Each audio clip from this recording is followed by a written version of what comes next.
I don't know how many of you know or remember Liz Taylor. She had 7 husbands. And the story about the last husband was how to keep it interesting. And it's maybe the same for this session, because we had the last one, how to keep it interesting. My name is Ruud Reuland. I'm by far the least competent person here in this room when it comes to the subject. And that's the reason I'm chosen to become the moderator, because that allows me to ask the stupid questions and of course get intelligent answers from the panelists. This is about what I understood, the new management models. So we're talking about with whom are we going to be in bed if we want to invest in a new hotel. Because we understood this morning out of the session that investment in hotel business is a no-brainer. And we do that, of course, from we have different models. We have HMAs, we have licensed hotels, we have franchise hotels, we have lease hotels, we have owner who run their own brands and so on. So we'd like to have a kind of a deep dive into all these different kind of aspects of these rather strange models of collaboration or partnerships between owners and brands for the hotel business, and also to see if there are kind of different options and modalities in the next future. So I will follow very strictly Ray's structure of what is now and what is new and what is next, because I don't want to upset Ray at all. Of course, housekeeping rules, there must be questions, because it will be very boring to spend 80 minutes here with only the panelists. So we need to have questions from you, and I hope to have a very lively discussion with all of you. By the way, who's in the audience? Who is an investor? Yeah, who has a plan to invest? Who is an operator? They're all outside. Who is an operator? Who is a consultant who makes the money out of all these elephants that are in the room? All of you, I guess, are not. The majority, I guess, are the consultants here. Am I right or not? Okay, so let's start with the now, the current situation. And I have decided on my own, without consultation of the panelists, to split in 3 couples. More the operation perspective, and I do that with Dan, who is the Crowne Plaza host, in fact, of this hotel, and with Elena, who is replacing Jean-Pierre, Corinthia Bucharest Hotel Sales and Marketing. Then I go to the more corporate level and get their insights. That is Wilma, who's replacing Gosia from Hilton. Wilma, welcome, and thank you so much, together, by the way, with Elena, that you were available on such a short notice. And to Kaya, who is here on behalf of Hyatt Hotels. And then I do, that's the unit perspective, and then the corporate perspective, and then I have the Indian perspective, because that is Kapil and Yeti. Sorry that I use that kind of division, but of course you understand that I prefer to have you a little bit more out of the box and see it from the more non-European perspective, if that's okay. All okay? Get your questions as much as we can. Dan, you are a licensed hotel, is that correct or not? Yeah. Can you explain a little bit more in detail what the deal was with IHG? Hi. Okay, now it's working. Well, first of all, thank you so much for coming to our hotel, and I'm so proud that this nice event is taking place in the Crowne Plaza. So yes, Ruud, we are the Crowne Plaza is a franchised. It's a franchise contract. It's under the IHG umbrella. It is Intercontinental Hotels Group. So far, Intercontinental Hotel Group has 3 properties in Bucharest. One is a Holiday Inn, the Intercontinental Athene Palace, and the Crown Plaza here. And yes,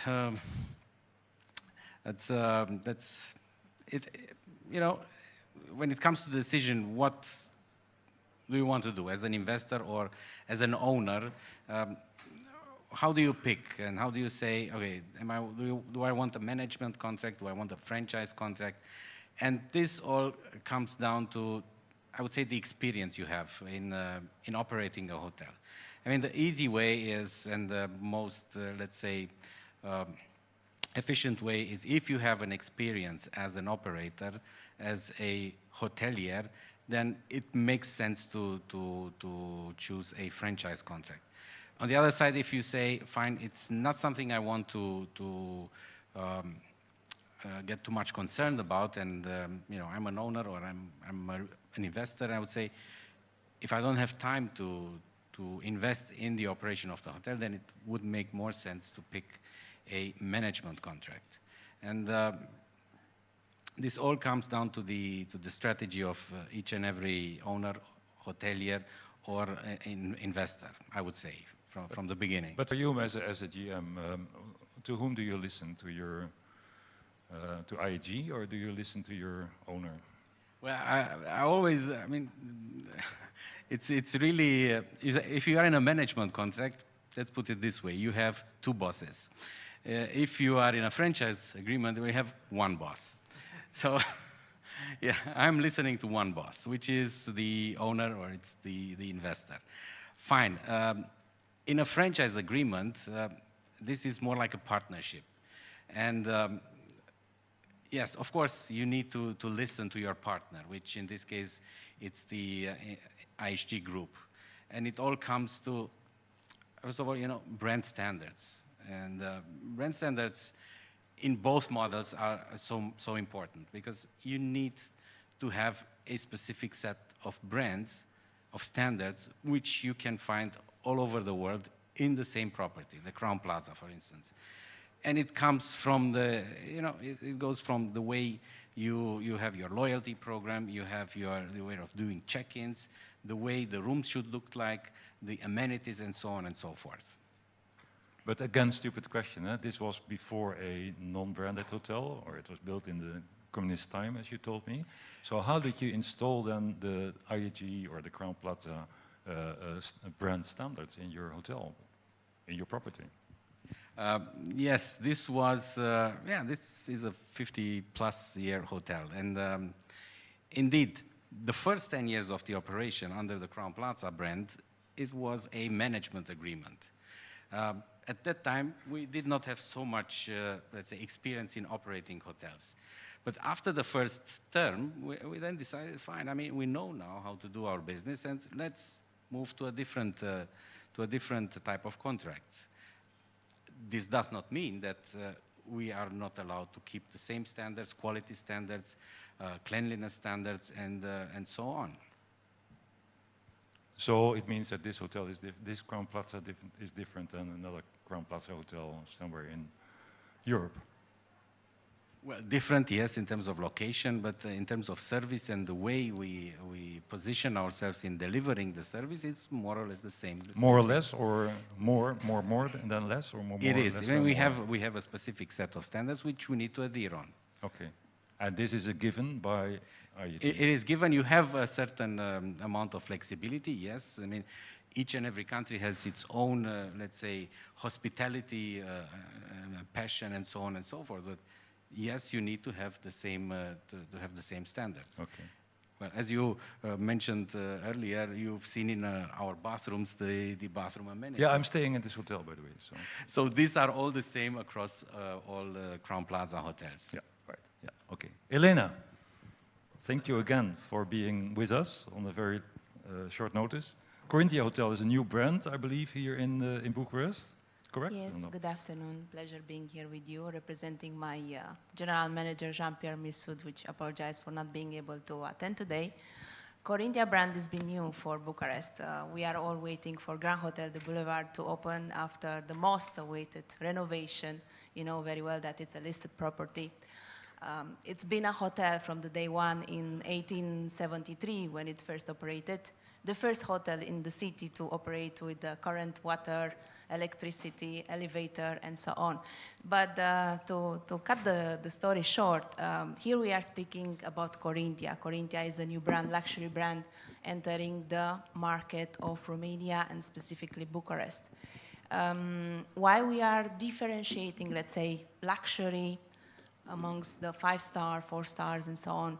We are trying to bring to the market a new perspective, a new vision for the services. And being a guest in a hotel, as Dan mentioned, and in general, you are expecting an experience out of a room, and it's not only a bed to sleep in.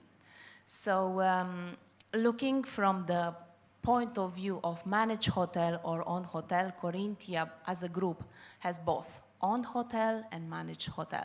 In Bucharest will be a managed hotel, thanks to the local partners, Nero Investment, that had the full trust in Corinthia Group to take the ownership with a management contract. Speaking about the difference between the franchise, of course, today at the Crowne Plaza, we are in a franchise hotel. Of course, the property acquired the licenses, whereas when we are speaking about management, it means that the company, there is a win-win partnership. It means that the business model needs to be a very good, let's say, business opportunity for the owner. Sorry, if you cannot hear me, just let me know. As well for the management company, in this case, it's Corinthia. Making a difference between the owner-owned company and the management company. So in the owned company, the owner itself puts all the investments to do all the assets and the operational systems for the product, in this case, Grand Hotel de Boulevard. Whereas signing an agreement for management with Corinthia as a group, it comes together with a specific licenses for operations, systems, and as well a very aligned service to provide an experience which is Corinthia experience. I don't know if you are... Yeah, I'd like to know, what is the Corinthia experience? How does it be different compared to any kind of other experience in a hotel? Yes. We are entering the market with personalized service. Of course, when you are going to every kind of hotel, you will expect to have an experience. And when we are speaking about the personalized experience, it comes with a kind of concierge service, a very flexible opportunity to arrange for your arrival, as well as a different option for a food and beverage experience, whereas in this project we partner with SAS, which is iManagement, opening a very special dining experience with SAS Restaurant and Lounge. SAS concept comes from SAS Cafe in Monaco, for those who doesn't know. Okay, thank you. Just to deep dive a little bit in the HMA, as you have it here apparently in Bucharest, and I'm not sure what you can reveal, what you can't reveal, but how far is your responsibility or accountability as Corinthia for, let me know, just say the bottom line. Yes. Speaking about luxury, in Bucharest, especially for the international market, we are not much positioned at this level. So Corinthia Bucharest will come in the game as well, being as a destination management service, which means we're going to propose personalized itineraries, personalized experience, and we will assist the guest from the moment that will have the interest to book the stay at the Corinthia Bucharest until the departure. And the experience will not limit at the hotel level, but as well as city level, exploring Bucharest as a new destination for the international market as well as for the local market, and going out of the city, exploring the beautiful areas of Romania. But financially, I mean? Financially, speaking about financial, of course, we look at a win-win situation, a win-win model. And in this, we have to carefully look at how we spend and on what we spend. I know, here we have a question. There we are. Yeah, we can. You should speak loud, it's fine. Yeah. So if any management structure I've ever seen in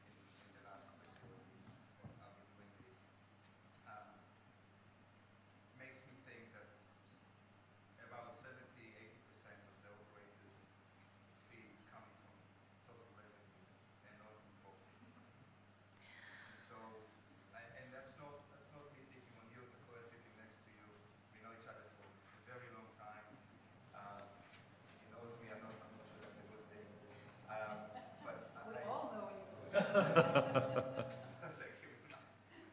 But I think it's a valid question. I think when we're trying to organize management agreements, and I'm working on a couple like that in the luxury space, that unless you restructure some proper incentive that is profit based, and I'm talking net profit, not even GOP, it's very difficult to talk about what Lou is saying, which is risk allocation, if you like, on a big. And it's a big, and that's strictly financial speaking. If you want to talk about the brand and what you would give to have a particular brand in your building, that's a different conversation. But strictly speaking, from financial perspective, I really struggle to see the. Let's come back to this point, in particular when we talk about the next, let me say, generation of management models that are hopefully in the brains and in the mindset of all the panelists here. So, Indeed. but it's a very important question, I think, But we wait, raised. may I just Please, make Wilma. a comment on that, because I can't stand that standing there. First of all, you know, as you know, and perhaps some of you as well, there are so many different forms of a management agreement. And as we all know, basically a management agreement, the manager has very little risk unless he agrees to pay or have a guaranteed result. I don't think that many of the large companies are willing to do that today. And I don't think it will happen in the future either. It's just not the business model. And to be very honest also, if I, as a manager, would have to pay a guarantee, then I would rather take a lease, because if I underwrite a lease, then at least I have the upside potential, and with that I have more options to earn money than with a simple management agreement. That is just the fees that I can earn, nothing more. So it's worthwhile looking at, you know, all the aspects of these agreements. Yes, Elena, If please. I might add to this, looking at a service, it's an experience. Are you willing to compromise the experience for the guest and to, let's say, have a different view of the brand that is entering the game? Because it's a management agreement, but at the same time, it's the face of the brand that enters into the management agreement. So a company, especially a hotel, when it signs up for this kind of agreement, it has to align with the visions, and the vision should be aligned with the owner of the hotel itself. But in the game, because in the end, you know, it's an agreement, it's a contract, we should not compromise both. The owner vision, but as well the quality of the service that the respective brand is offering. I know it implies money, and as every single investment, as you mentioned, you know, of course, we're not going to reach the 80% out of the business to go into the management fees. However, at the end of the day, with the visions and with the specific advisors, because it's not only just an agreement between two companies, you should have an advisor company service in between to make sure that the both parties agrees for the benefit that is mutual. Thank you. Takuya. Yeah, I need to say something. Please go ahead. So nobody's saying that you cannot have a fee structure that's based upon like bottom line. Yeah. Okay, net profit makes us a little bit nervous because there are no costs which you don't really control. But you know, notionally speaking, if you have, let's say, 10 hotels in one particular market, which is a mature market, then we should be able to take that kind of risk. You know, because we know the market, we know the product exactly, we know the margins, then we can reasonably calculate, okay, what are the likelihood of us earning whatever money on the basis of GOP or net profit or whatever. Are we going to do it? We might start doing this in, you know, if it's London or Paris. Lucky those are not my markets, so my colleagues will have to do it. So not in this market, you believe? Not here? I think you'll be lucky because we will opening the road for you, isn't it? Yeah. No, this market, yeah, I wouldn't go for that. And why not?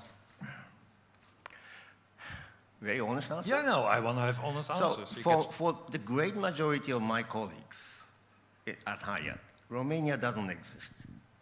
Same as Serbia doesn't exist. They have never been here, they have never seen it, they have never been interested. So how do we underwrite? How do we, after all, I can negotiate whatever deal, but we have to deliver, right? And I know in the office, there are a bunch of guys who have no idea. So that's a risk I'm not willing to take. Okay. Yeah. But now I understood this morning that lease and HMA combined is a new concept here for Romania. Am I right? Would that be more favorable for brand owners to do that or not? Operators? I wish whoever is willing to take a lease, I wish them good luck, right? Then thank you very much, because we are willing to do so. You Good do it. for you. Yeah. Explain. Yes, but first of all, I have to explain a little bit that I'm sitting here to replace Gosha. Gosha from Hilton, she says hello, we communicated, we have a very good relationship. And I'm representing Danubius Hotels from Hungary and Sana Health Spa Hotels from the Czech Republic. And we have also hotels here in Romania, so that makes it a little bit easier. On top of it, we are owner-operator, so that's the one thing. We have licenses with Hilton and also with Radisson.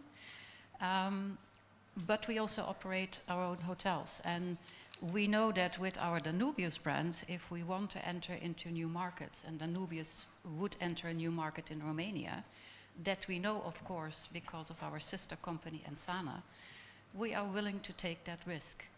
But like every other deal, it has to be a commercially viable option. So you're not going to sign a 30-year lease in Romania or in Bucharest with, let's say, 1,500 euros rent per month per room. That's just, the market isn't there yet. And that you all need to recognize is what is viable, what is possible. But to underwrite a lease, and again, coming from a management agreement, management with a guarantee, I prefer a lease, because if I know the market well, if I know my demand generators, what can I earn, it's probably the better deal. Sorry, by the way, you have to help me out, Wilma, for a moment, and then because I didn't fully get you. You also branded Hilton, or well, we so are. How does that work? Well, we own hotels Yes. in Hungary, in Budapest, and in Hungary. We own hotels here in Romania with Ensana, but also outside of. In Budapest, we own and operate the Hilton at the castle, which is a very good location, obviously. And it has been branded Hilton for a very long time, so we're very happy. It has just been renovated completely. It's running very well, so we are happy with that. We also own and operate the Radisson the Radisson Blu Beke, which has also just been renovated, also a beautiful hotel. But we own and operate it, and then we have the license of the brand. Okay. Just before I go to you, Kapil, and to Yeti, I've in fact a question to both of you, Wilma and Takuya.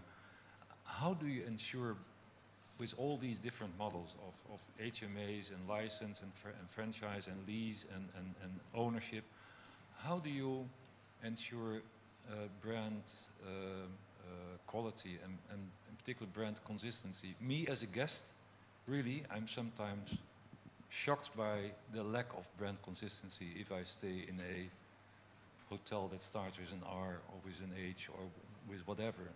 I'm really shocked and surprised how sometimes you can still believe that these are according to your standards or the operating standards. So how do you tackle that? How do you discuss that? How do you work on that? And what is the challenge there? Both Wilma and Takuya. First Wilma. Okay. It is a discussion that I'm having with the owners of our group as well. And fortunately, these are really willing and prepared to invest CapEx. Even in COVID times, we actually spent a lot of money performing the renovations that were required. So that's for our own hotels that are branded either Ensana or Danubius. Now, there is always the point, and that's something I think we all should agree upon. A newly built hotel that's opening today, like the Corinthia, of course it's excellent, it's going to be excellent. A hotel that has been on the market for 25 years will never get that same quality level. That's just simply impossible. So there will always be differences. In terms of the brands, of course, they give us their guidelines of what they want to see. And that's also the communication between then the brand and the owner in terms of what needs to be done and when does it need to be done. So there will be different phases. So one time you take the rooms, you renovate them. We just finished the bar at the Hilton, for example. So it goes in phases. But as an owner, you need to be aware that you need to have a CapEx budget to basically upkeep the property. And that happens. I can't say it happens everywhere, but we are trying to stick to it, yes. Okay. Takuya? So let's talk about new build situation. So obviously,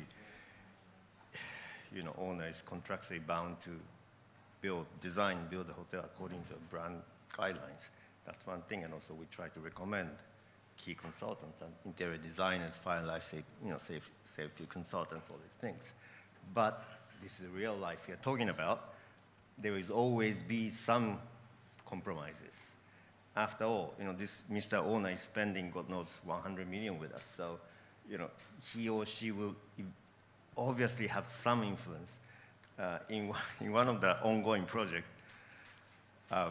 So it's still going. I mean, it's a hotel under construction, and the prime minister of that country started recommending interior designers.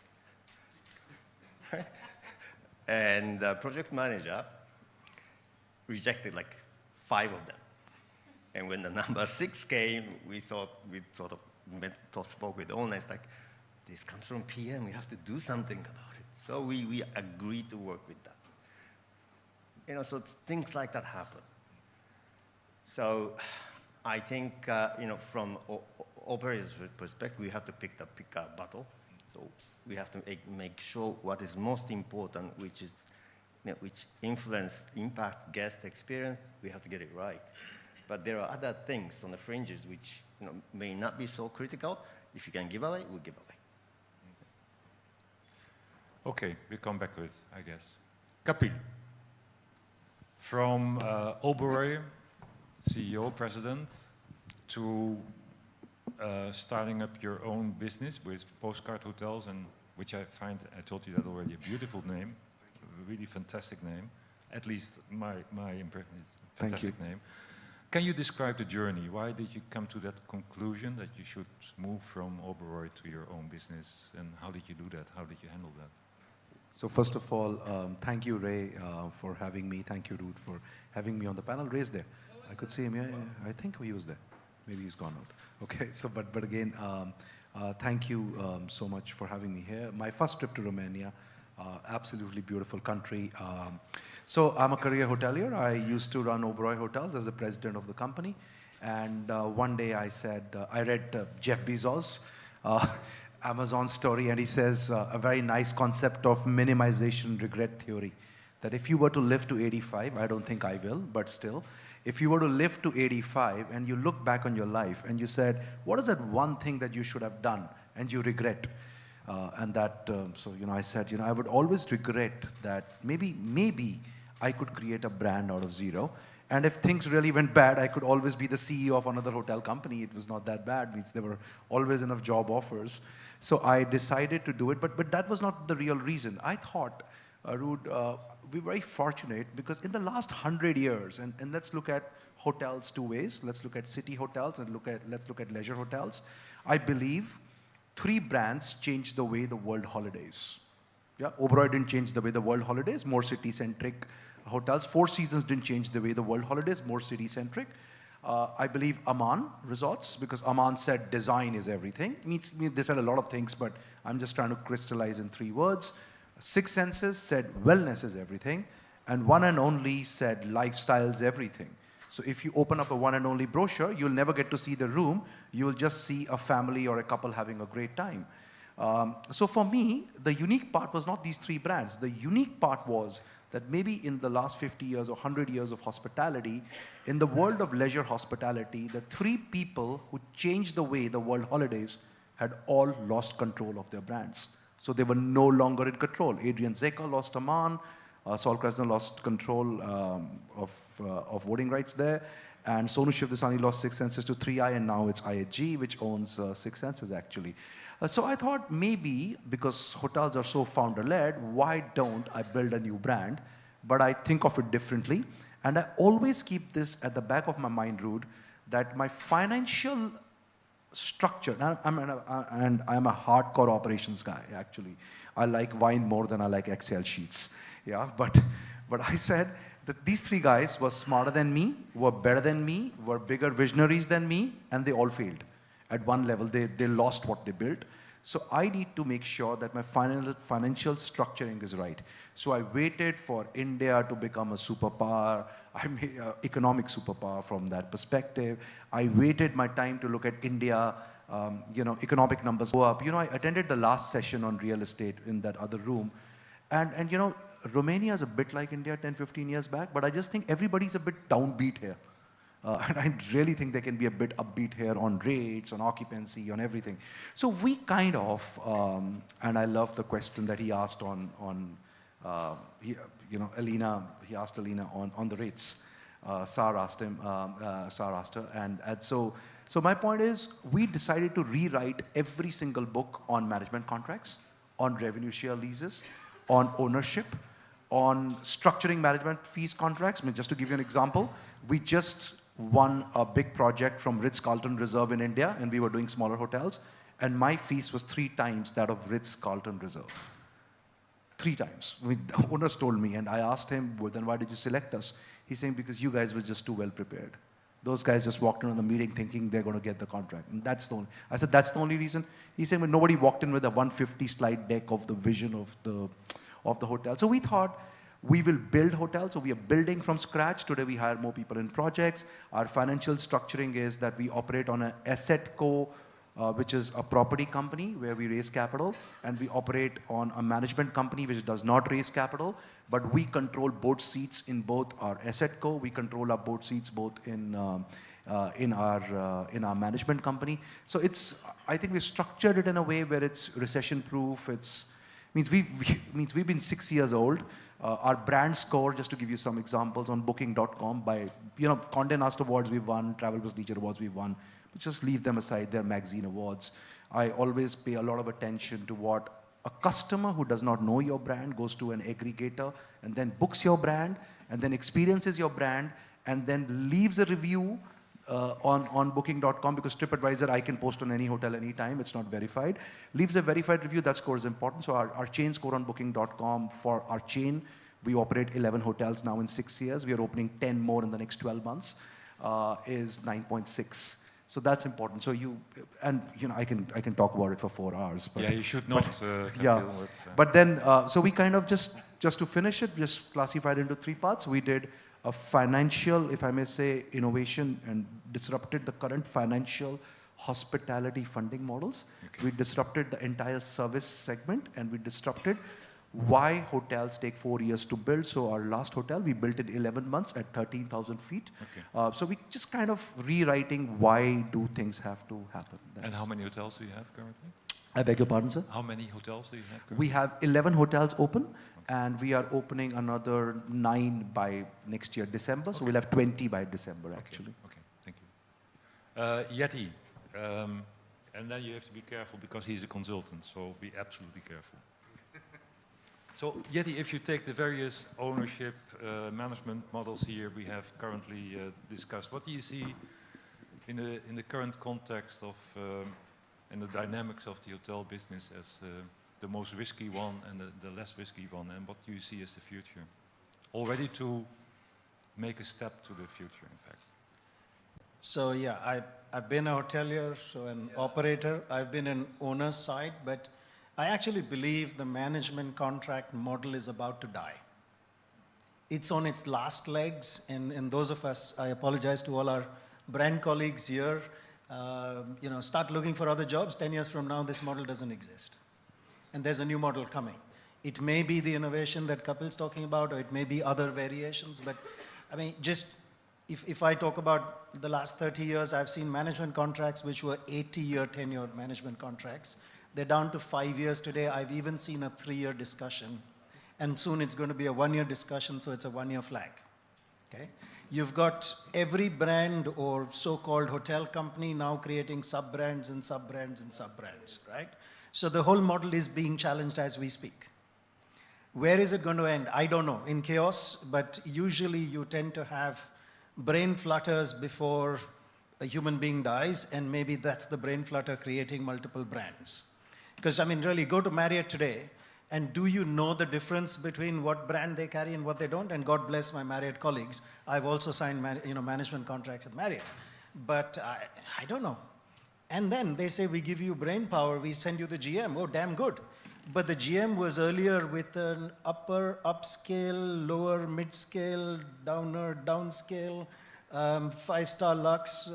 It's a mess. So the knowledge you're sending me is confused. The brand standards you give me are almost always hardware related, not human related. And you want to take the cream, as Sar said, okay, earlier it was 5%, now it's down to 3%, and give me X on turnover and X on GOP, and I don't care about how you do the rest of your business. That model's dead. That model's being challenged, and it's going to die in the next 10 years. We've got to find an alternative where both the owners win as well as the operators win, but I'm raising questions. I don't know how it's going to go. Okay, thank you. Any questions so far from the audience, or from your side, any kind of additions you would like to make? So that was the first question. Now the second question, please. Yeah, there we are. Not so much a question as a snide remark. For 20 years I heard this news of the death of the operator. What makes it now more imminent? Okay, that's a good question. Yeti, yeah. That's a great question. See, what makes it more imminent is, tell me the difference. Yeah, how much difference do I see between 3 brands, and they all tell me it's experience. I mean, full credit to this young lady. She says experience, he says experience, no, sorry, he didn't say, but he will say experience. I didn't say experience either. But all of us are saying experience, and for me, we are saying the same words in different colors. So it's just a question of time. And what is even bigger is that knowledge. So information has become abundant. Earlier, we didn't have information. Today, with the internet, information is abundant. So if I want to learn how to manage this real estate, I can figure it out. Okay? That is going to force the change. So we are only going to have situations where certain people will come as operators who will have something extremely different, extremely small, extremely large, I'm not sure. But it's going to be shaken. And we are seeing it being challenged. Why does a hotel today outsource its F&B? That's the first sign of death. Because they can't run F&B correctly. They say we run rooms. Hang on. You're a hotelier. When you came to hotel school, we taught you everything. So please give me that answer as a hotelier or as a brand, saying, why do you need to go and say, I get you Jamie Oliver, because he's going to run. Jamie Oliver also went bankrupt, right? So if 30 years ago... Now let Hyatt defend it. Sorry, no, go ahead. I wish to disagree. Go. I wish to disagree, right? Disagree to disagree, huh? I think, when I joined Hyatt in 2008, I think there was about 6 brands, right? Now we have 29. Right? And whenever operators add new brands, they say, oh, we are responding to consumer whatever demand, which is rubbish. Basically, the way I see it, especially among the publicly traded operators, is that the obsession on the Wall Street about the net rooms growth. So if we have to keep growing our system 8% annually, we're going to start doing all these things. And this is not sustainable, we all know. So in a way, yes, I think there will be some cataclysm one day. And that will be a good thing, probably. Yeah, There's going to be a And cleanup. that's the reason why May- we started. May I That's the also- real answer. May I react? Please, I please. don't think that you are 10 years out. Because if we look today, in today's world, all the big brands, the really big with 40 brands and whatever, how many of them do really sign management agreements? It's all basically license. And the ones that are taking the operational risk are the so-called white label operators who actually operate the hotels on their own risk and take a license to basically use the distribution system, because that's what it's all about. And you know, if a company has 20 brands, 40 brands, doesn't matter. It's about market shares, and it is being able, if you already have, okay, this is not against Marriott, so don't take this wrong, but it's, I was They should have been Starwood. here. They No, should I have been was, here. I used to work for Starwood, and it's, so if I see a Marriott hotel and I have a Sheraton hotel, they are basically the same. The only thing that's different is the carpet. And if you already have a Marriott, basically you cannot do a second Marriott. So then you say, we do a Sheraton, and you take the market share. But I agree, there are very, very few people or very, very few companies today that actually are signing management agreements. And there are some, like Corinthia, and I do have to give credit also to the brand. If you know their properties, it's excellent value. And it's at the end of the day a choice of the investor and owner whether or not he believes the brand can deliver on that promise. But you're right with the management agreement. See the same thing. Quickly, Elena, yeah? Yeah, maybe I have to return a question to the audience today. What's the biggest asset into the hotels? Who is willing to answer this? We What discussed is it the this morning. biggest asset into the hotel? People, No. eh? Loyalty programs. Yeah. Run a hotel without people. I cannot run it without The biggest asset, maybe I should reply, are the people.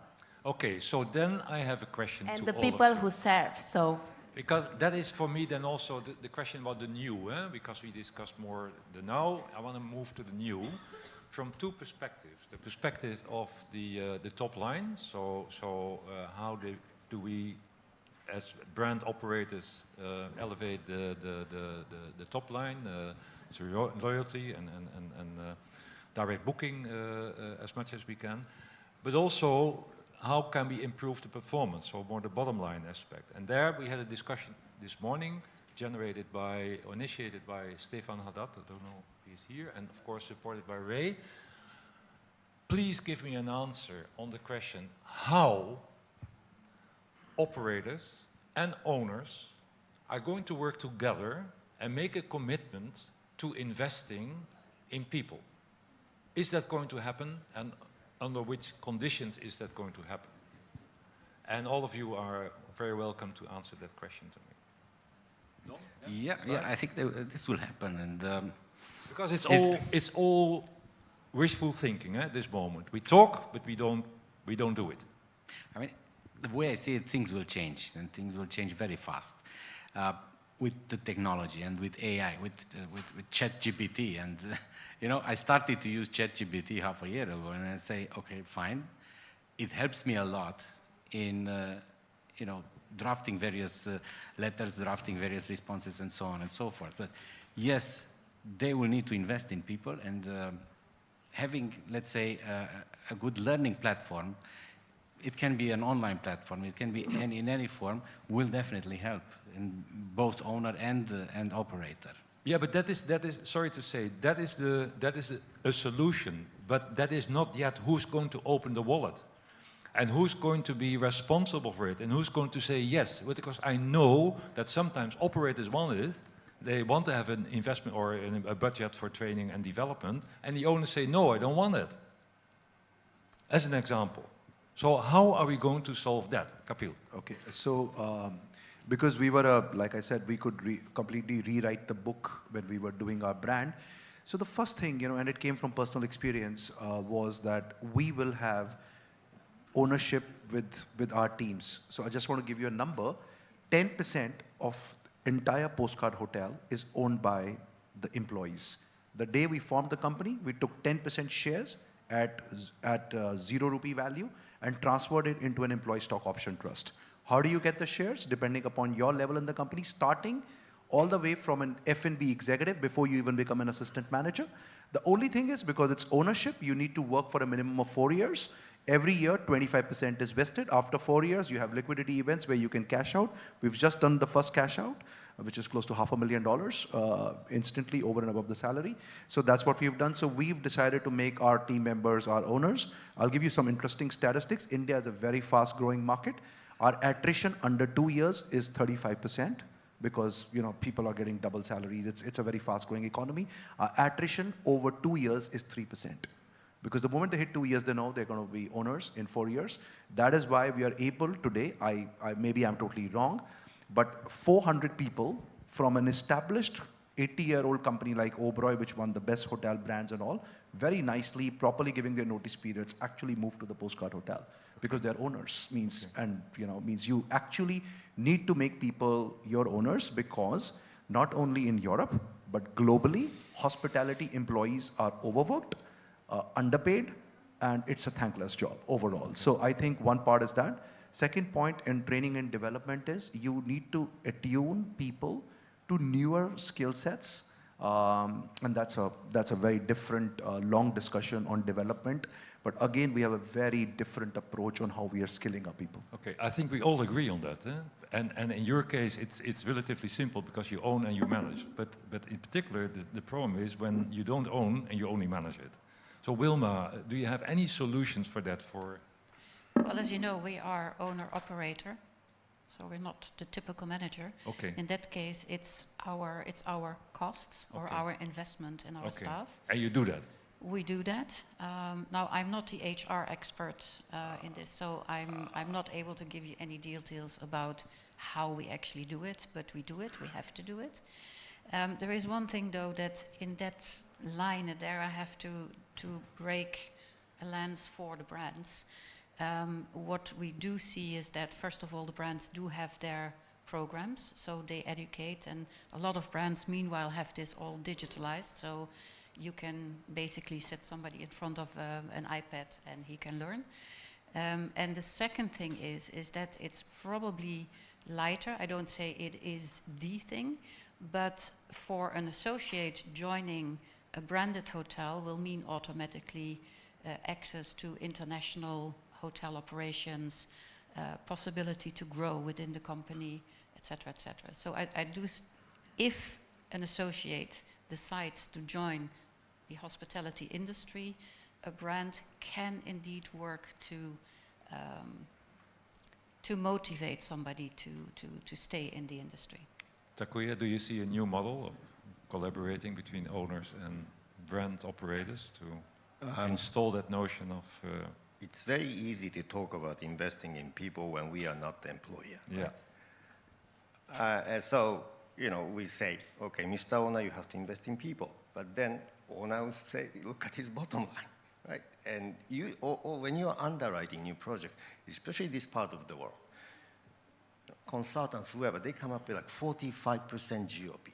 Like, where does it come from? Oh, human costs are cheaper. Do you mean that Romanians or Bulgarians, whatever, are going to be paid this low wage forever? No.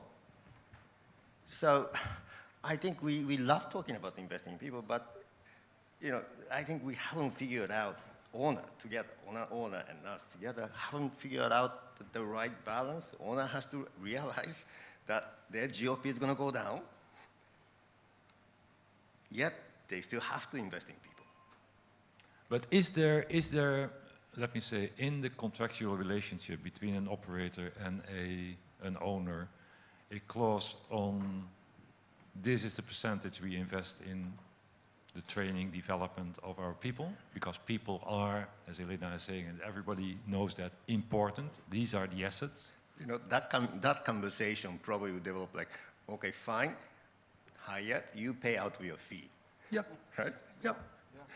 That's where the conversation goes. Well, but if you share your P&L with an owner, those costs are embedded, obviously, in your overall cost of operations. At least it should be. So if you explain the budget to the owner, if you are doing that, there are brands who won't.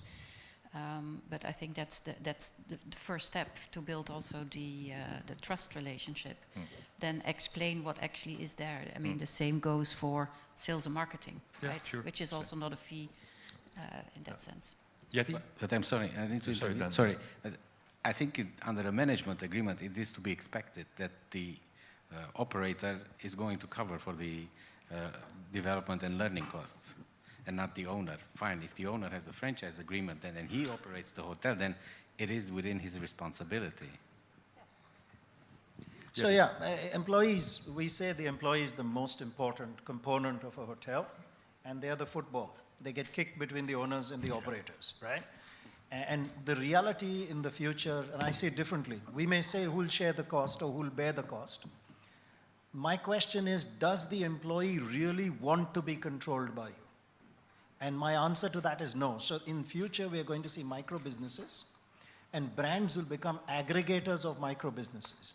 The employee or a cluster of employees will be their own owners of their business, and you'll have organized chaos. So you will take these molecules and groupings which are like-minded into a journey for X number of years, and then they will disassociate and go off into another journey.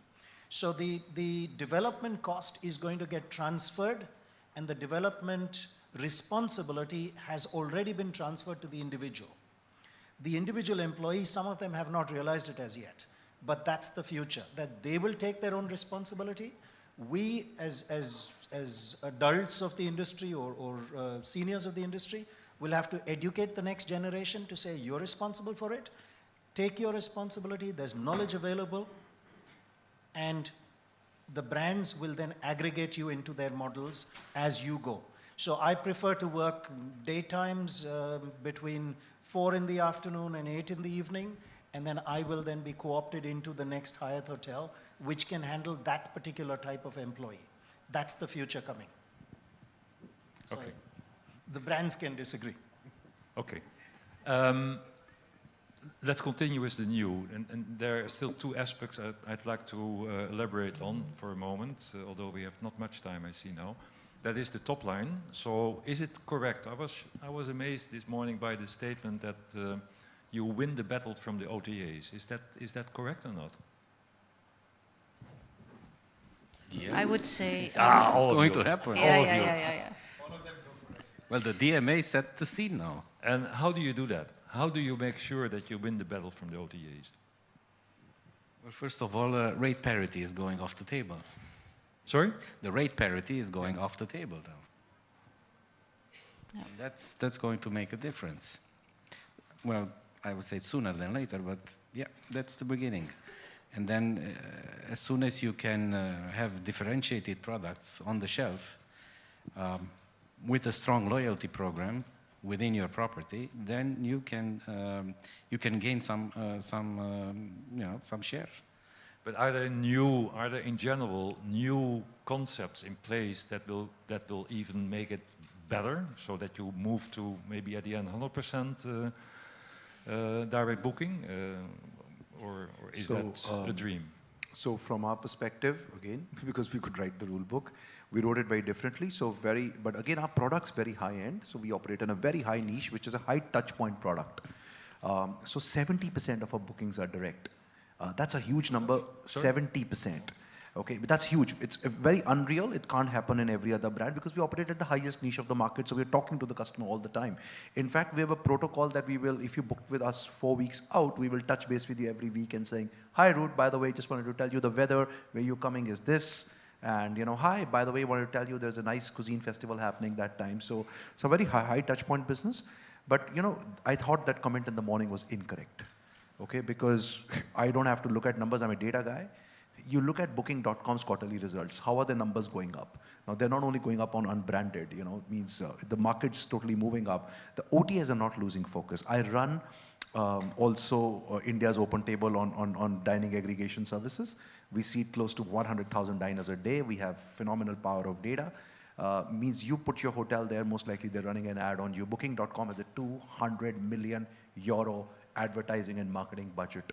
They every day game algorithms better than anybody, any other hotel company can. You're putting kids in kindergartens against US Navy SEALs, and you're thinking that we are winning. I don't think that's happening. It needs a very concerted strategy. You need to, like he very rightly Dan said, you need to have a very differentiated product. If you have a differentiated product, it will happen. Also, you need to do what I call a bit of guerrilla warfare marketing techniques. So for example, in our loyalty program, you will earn points. You can book through a booking.com or whatever, but the moment you come in, we'll give you a phenomenal cashback that you can only use directly. So you need very high level of guerrilla warfare techniques with them. On a level-to-level basis, digitally, these guys are 100 years ahead of hotels. Means I run an aggregation on restaurants. A normal restaurant can't survive our aggregation service, just can't. We'll shut it down. It's that strong. Wilma, they're getting stronger. Wilma, when and how will we reach 100% direct booking? I don't think we will be able to. I think that ship has sailed, but there's a couple of things here. So it's not just either or. First of all, I go with SAR. It's all about location. If I have a location where I think that an international brand with its loyalty scheme and everything makes sense, and I do have these discussions because we go into locations where we would be the operator, and then we would discuss with a brand about possibilities of branding it. But what I always do is that I ask them what their KPIs are going to be, because I want to make sure that by putting the brand on this property, the brand earns its own fees. So it shouldn't come from me as the operator, because we can all think about loyalty scheme and how great it is, but these schemes are costing a lot of money. So there's the question, what do you want, and for what location is a brand good? There are definitely locations where I would say you probably don't need a brand. You can just be a local brand, and then you have your OTEs basically branding.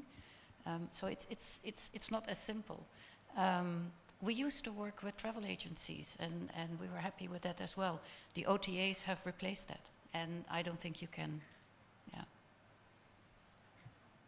You want to say something? Takuya, anything on No, this? I don't want to say anything, but I think there are locations and products where brands can deliver, and there are places and locations and type of hotels where brands cannot deliver, and we should be disciplined about it. We should be honest. Okay, here I cannot do anything for you.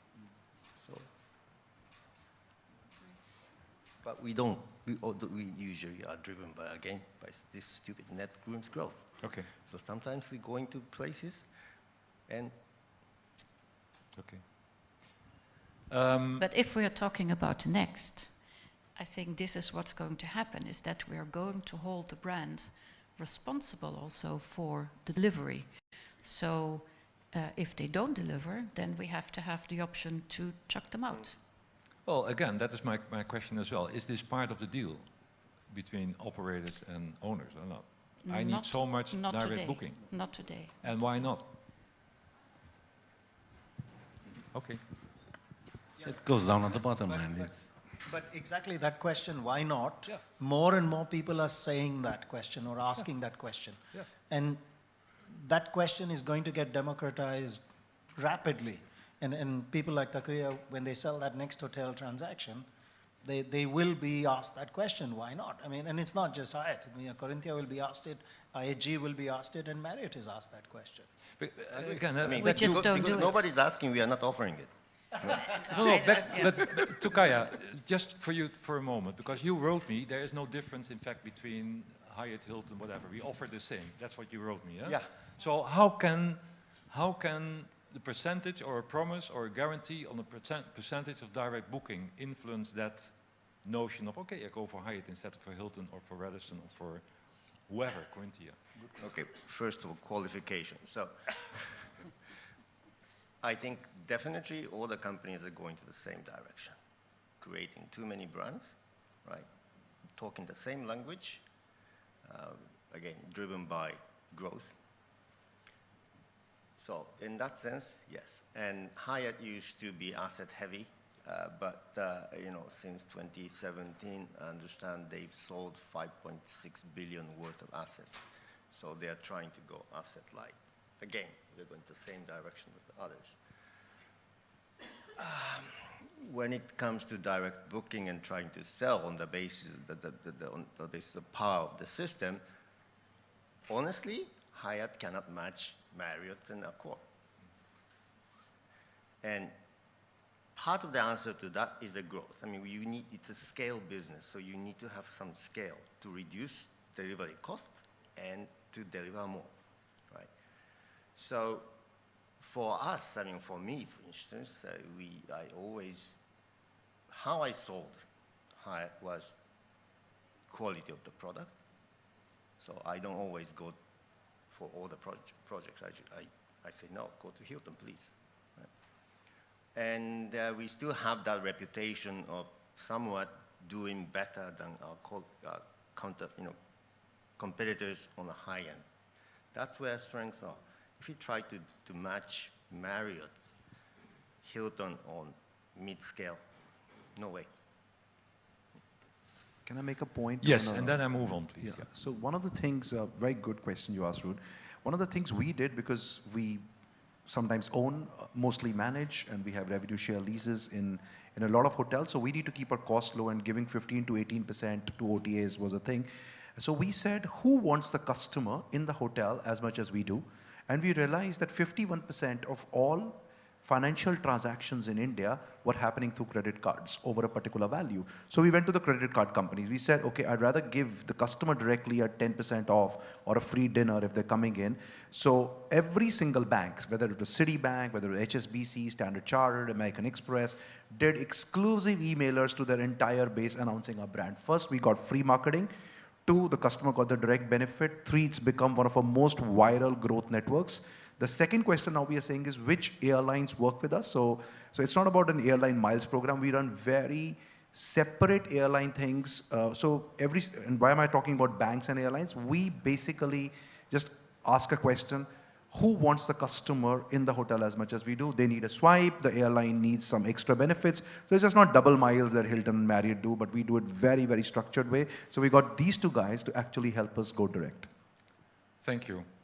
The presentations this morning from the Ministry of Energy and Claude Beclet, building green and operating green, I think that is an extremely important subject we need to discuss as well. So how is that whole notion of sustainability embedded in the discussions between operators and owners?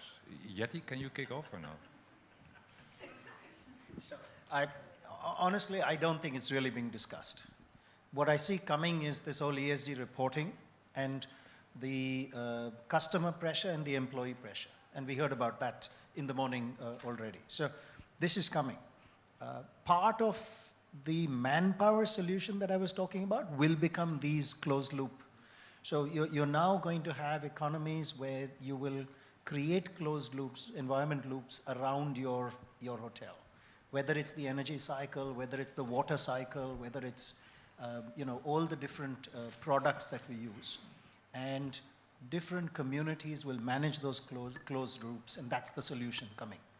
And that's, again, more interesting because suppose I have a group of 3 friends who want to handle water.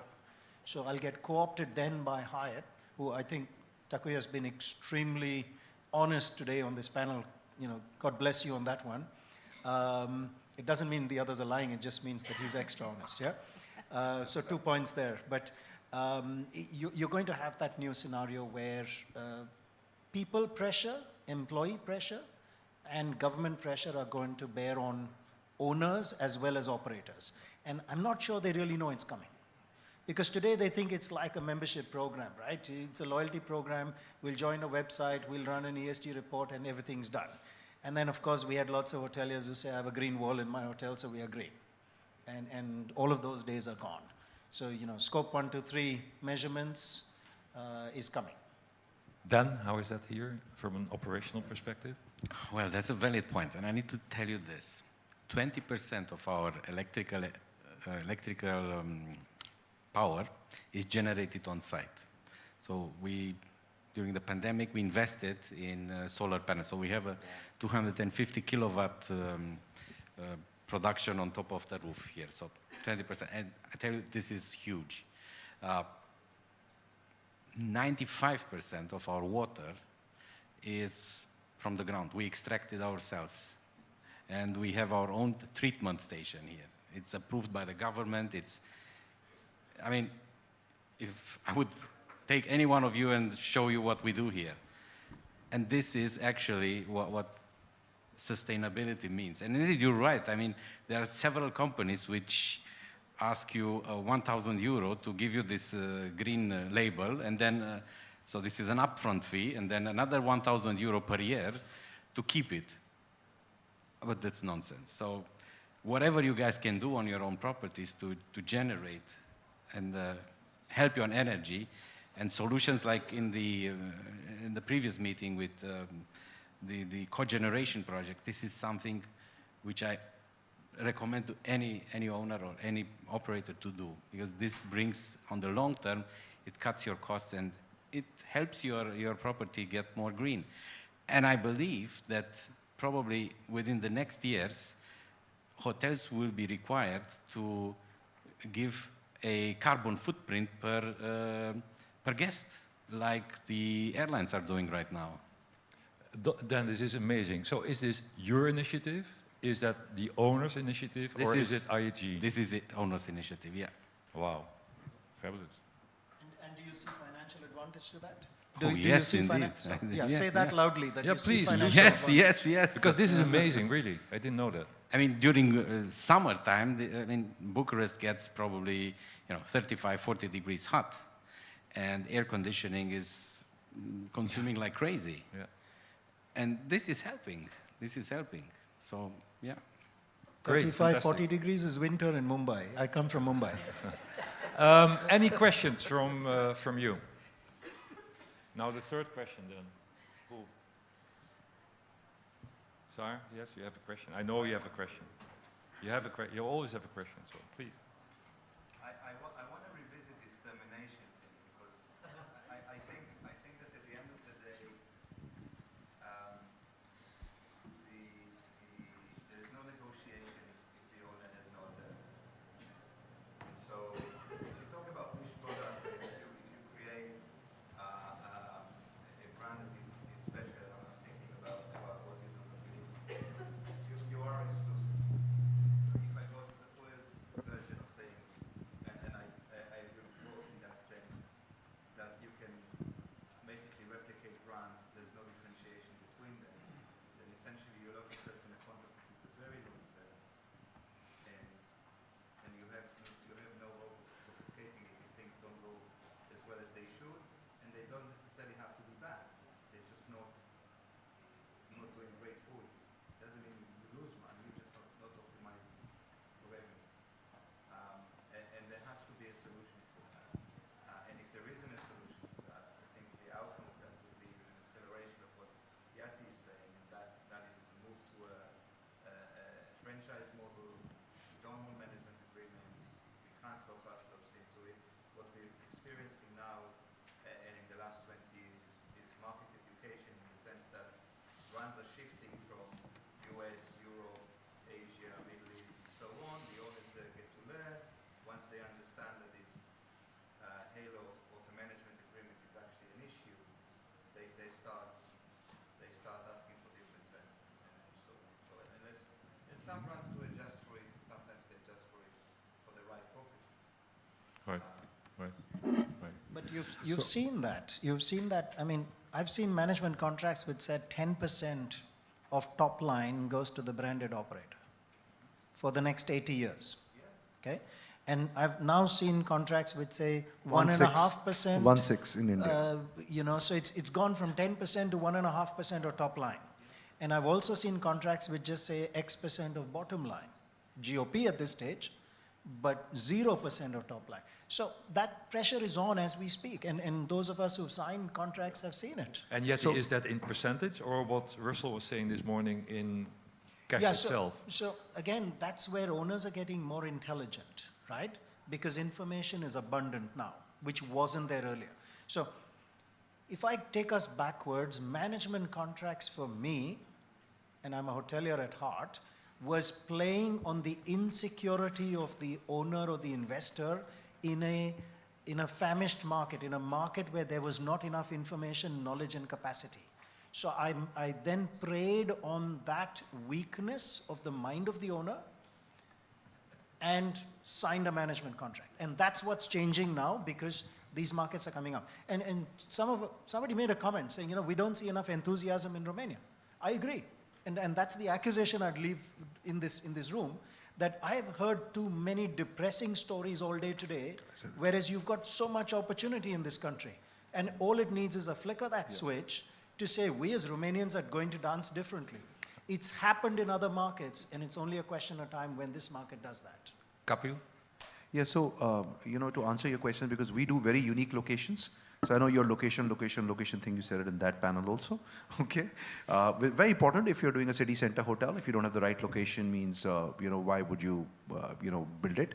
But when you're doing a resort, if your service is great, your brand is great, people will travel. I'm not the first guy saying it. Adrian Zeka said it 40 years back. Created Indonesia, in my opinion, really, as a destination. Actually led people to discover Bali, really. A lot of people don't give him enough credit for that, but yeah. But so I think if you're able to do that, then you can command your own price. For example, a postcard hotel contract is 25 years, you can't terminate us. Okay, but day one, when I come to you, I give you two options. I tell you, option one, a variable revenue share lease. You just build the hotel to my specifications, bye-bye. You will negotiate the percentage with me. You will get a check every month. My AC collapses, my roof collapses, I'll fix it for you. I'll never call you. I haven't met one of my owners who I signed the first hotel with. I've never seen him. Never met face to face. We always had a WhatsApp chat or something. It's that simple. Or you do a management contract where then these are the terms. Okay, my fees is higher, but you know what? You can't terminate me because I'm going to take the risk with you too. When COVID happened, we didn't lay off one person. We paid the entire things. Most of our contracts were variable revenue share lease where the payroll is mine. So you got these two options, but you can't take me out for 25 years. Or very simply, we don't sign. We don't give minimum guarantees. We create destinations. So many destinations, like for example, people are talking about the Black Sea today. I don't know the Black Sea, I've never been. But we built a hotel in the totally remotest part, which actually this Sunday won the world's best.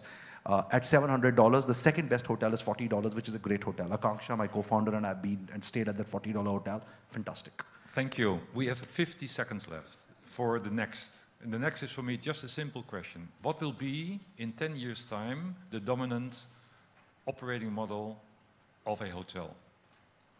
Do that in just 1 or 2 words. Yeti first. Yeti first? Yeah, come on. We have 29 seconds only. You have 2 seconds. Well, I said there's no management model. Okay. There's going to be a coordinator of different micro enterprises. Okay. Takuya? No, sorry, Elena? If I have to continue, of course, I have to align with the brand. So Yeah, at the moment, we are doing a management system property. When it comes to a new destination, speaking about Bucharest, it needs positioning in not only local market, but as well international. So definitely you'll need to come with a strong brand to have a positioning. And the positioning is coming not only from the marketing, but as well from the word of mouth, which is the guest experience. Takuya?